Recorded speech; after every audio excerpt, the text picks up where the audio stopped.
Hey guys, natakaroon sa BC Home Subdivision dire sa Salinas Drive, Lahog, Cebu City.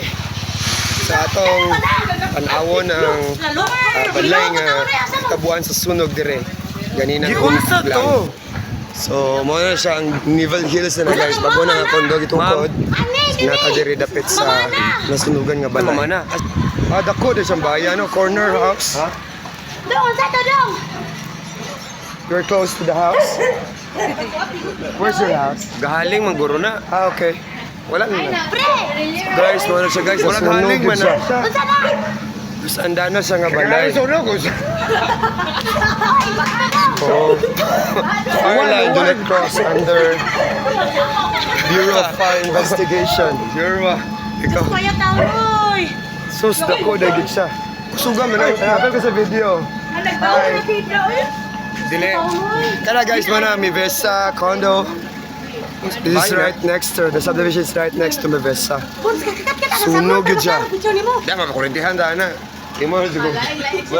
Murag Oh. next level na gina pagka Martes. Matagak pati.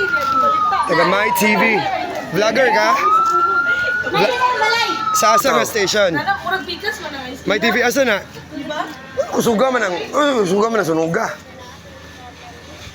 YouTube. Wala mo sa ABS-CBN? So, fire line do not cross sa guys. It's silo. under Bureau of Fire Protection Investigation. Daghan na Wag mga tagalik foam. mo. Naog kay ganang Nagkuhan ko sa mga paggubain yung party-party. So, pagkuhan careful din mo guys. Huwag naman may anak, mga kids. Ay pagduduwag lighter. Ni kuhan yun siya nang break ang mga glass sa tungod sa kuhan sa fire. Pag ulbo sa kayo guys. So, na media from My TV. I-promote mo ha sa YouTube mo, sa Facebook. Kuya. So mga styro, daghan mo sa styro sa party-party. So dapat careful, dapat ensure gid yung balay guys for fire. So that's it. That's the update. Let's just wait for the official news about this fire incident here in Cebu City.